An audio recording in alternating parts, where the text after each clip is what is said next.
Good morning बेटा। आज हम पढ़ेंगे रेस्पिरेशन इन प्लांट्स। तो मैंने आपको पहले ही पिछली वीडियोस के अंदर रेस्पिरेशन के और उसके टाइप्स के बारे में बता दिया है। तो आज हम पढ़ेंगे रेस्पिरेशन इन प्लांट्स। प्लांट्स के अंदर रेस्पिरेशन कैसे होता है, what are the modes by which plants respire.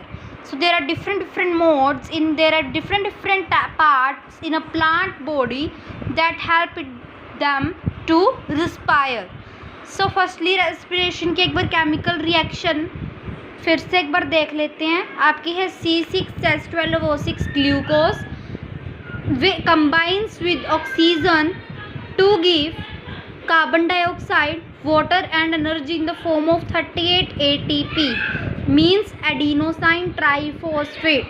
अब आपका जो रेस्पिरेशन इन प्लांट्स में रेस्पिरेशन इन प्लांट्स का एक ऐसा केमिकल प्रोसेस है जिससे आपके जो प्लांट सेल्स हैं वो अलाइव रहते हैं, जी रहे हैं। वो मीन्स अगर प्लांट्स के अंदर रेस्पिरेशन नहीं होगा that means they will die. जो आपका ऑक्सीजन है वो प्लांट्स द्वारा यूज़ किया जाता है थ्रू देयर टाइनी पोर्स और उसमें से कार्बन डाइऑक्साइड रिलीज़ किया जाता है।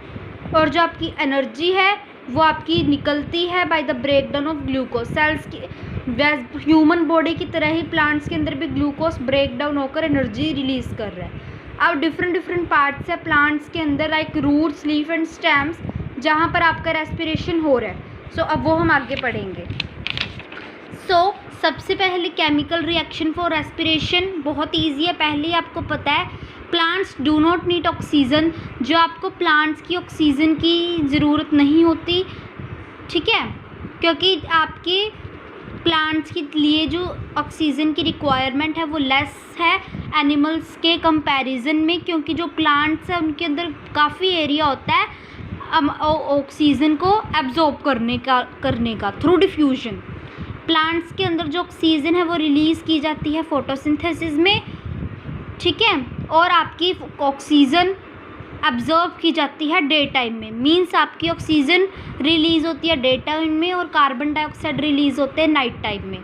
और आपका जो फोटोसिंथेसिस का जो रेट है वो हाइयर होता है रेस्पिरेशन की। प्लांट्स फोटोसिंथेसिस जल्दी करते हैं रेस्पिरेशन के कंपैरिजन में, और जो प्लांट्स है वो काफ़ी ऑक्सीजन देते हैं डे टाइम में, लेकिन नाइट टाइम में फोटोसिंथेसिस सनलाइट नहीं होती, सनलाइट की एब्सेंस में फोटोसिंथेसिस नहीं हो पाती और इस वजह से वो ऑक्सीजन ना देकर एटमॉस्फेयर के अंदर कार्बन डाइऑक्साइड रिलीज़ करती हैं। अब रेस्पिरेशन लीव, स्टेम्स और रूट्स में कैसे होता है, तो प्लांट्स के अंदर जो गैसियस एक्सचेंज होती है वो डिफ्यूजन के कारण होती है। मींस मतलब एक जगह से दूसरी जगह जाना, that is diffusion in plants के अंदर जो रेस्पिरेशन है वो लीव, स्टेम्स और रूट्स के अंदर होता है। आइए जानते हैं कैसे। सबसे पहले जो लीव्स हैं, जो आपका अंडर सरफेस है लीव का, अंडर सरफेस है जो लीव का या ऊपर वाला लीव का सरफेस है, उसके अंदर छोटे छोटे पोर्स, छोटे छोटे होल्स है, छोटे छोटे सुराख टाइप हैं जो कि बहुत छोटे होते हैं, बहुत टीनी होते हैं। इनको हम स्टोमेटा कहते हैं। ऑल नो दैट स्टोमेटा आपका क्या काम करता है, जितना भी आपका एटमॉस्फेयर में कार्बन डाइऑक्साइड या ऑक्सीजन या वाटर है या जो भी मिनरल्स हैं वो सारे डिफ्यूज़ करते हैं। मींस आपके रिलीज़ भी होते हैं और अब्जॉर्ब, अंदर बाहर जाना लगा रहता है ऑक्सीजन और कार्बन डाइऑक्साइड का। आपके जो टेरेस्ट्रियल प्लांट्स हैं, मींस जो प्लांट्स आपके लैंड पर हैं, उनके अंदर स्टोमेटा लोअर सरफेस पे है लीव के, और जो वाटर के अंदर रह रही हैं उनके मोस्टली फ्लोटिंग लीव्स होती हैं और इस वजह से उनके अपर सरफेस पर है। अब जो आपकी स्टेम्स है, स्टेम्स के अंदर रेस्पिरेशन कैसे होता है, जो प्लांट्स होती हैं उनके जो स्टेम्स हैं उनके अंदर छोटे छोटे परफोरेशंस होते हैं, छोटे छोटे स्पॉन्जी लेयर्स होती हैं। These are called lenticels. इन्हें हम क्या कहते हैं, lenticels. This is the picture of lenticels. You can see it. These are small perforations on a plant stem body. So these are known as lenticels. Lenticel एक spongy area होता है एक plant की बार्क के अंदर, और ये एक पोर की तरह ही होता है, और ये क्या करता है, आपकी गैसेस की एक्सचेंजमेंट करवाता है स्टेम और एटमॉस्फेयर के बीच में, मीन्स स्टेम और एटमॉस्फेयर का बीच का जो एजेंट का काम करता है lenticels to the release exchange of different gases like oxygen, carbon dioxide, nitrogen etcetera. जो आपकी लेंटिसेल्स हैं वो आपके फ्रूट्स के अंदर भी प्रेजेंट होते हैं, जो आपके एप्पल और पियर होती हैं इनके अंदर आपके लेंटिसेल्स भी प्रेजेंट होती हैं। और इन लेंटिसेल्स का क्या काम होता है, गैसियस एक्सचेंज और ट्रांसपिरेशन, मीन्स आपका वाटर इवेपोरेशन का भी इनका काम होता है। अब अगर हम बात करें रूट्स की, तो जो रूट्स हैं आपकी वो ऑक्सीजन को लेकर आपका एयर से ऑक्सीजन लेकर आपकी सॉइल पार्टिकल्स तक पहुंचा रही हैं। जो आपका बस आपको इतना ही याद रखना है कि जो रूट्स हैं वो एयर से ऑक्सीजन और वाटर लेकर सॉइल तक पहुंचा रही हैं, बस इतना याद रखना है। अब अगला चैप्टर है, अगला जो टॉपिक है वो है difference between respiration and photosynthesis.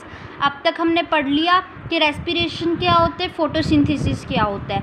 अब दोनों के अंदर क्या डिफरेंस है वो पढ़ते हैं। सो ये वाला पेज कुछ नहीं है, बहुत ईजी है, ये आप खुद रीड करेंगे। मैं आपको मेन जो आपका टॉपिक है कि रेस्पिरेशन और फोटोसिंथेसिस में क्या डिफरेंस है वो बता देता हूँ। जो आपका रेस्पिरेशन है वो एनर्जी रिलीजिंग प्रोसेस है, आप सबको पता है, और जो आपका फोटोसिंथेसिस है वो आपका एनर्जी ट्रैपिंग प्रोसेस है। एनर्जी ट्रैपिंग मीन्स आपकी सन से एनर्जी ली जा रही है और आपको एनर्जी सन से ली जा रही है, लेकिन यहाँ पे कोई एनर्जी ली नहीं जा रही, वो एनर्जी रिलीज हो रही है in the form of ATP.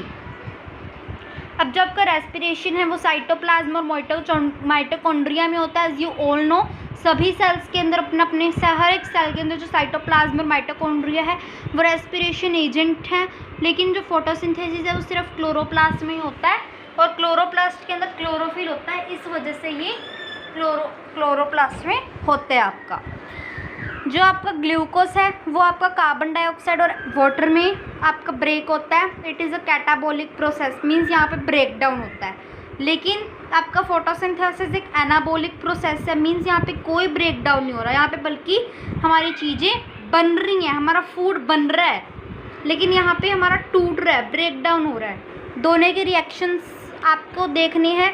Then है आपका glucose is the raw material, means glucose यहाँ पे कच्चा पदार्थ है, यहाँ पे आपका कार्बन डाइऑक्साइड और वाटर आपके रॉ मटेरियल्स है, मीन्स दोनों की नीड हो रही है। जो आपका रेस्पिरेशन है वो डे और नाइट टाइम दोनों में हो रहा है और सभी लाइविंग ऑर्गेनिजम्स में हो रहा है। लेकिन आपका जो फोटोसिंथेसिस है वो डे टाइम में ही होता है और सिर्फ ऑटोट्रॉफ्स में ही होता है, मीन्स ग्रीन प्लांट्स में ही होता है due to the presence of chlorophyll. अब थोड़ा सा इसमें भी झांक लेते हैं मेन चीज़।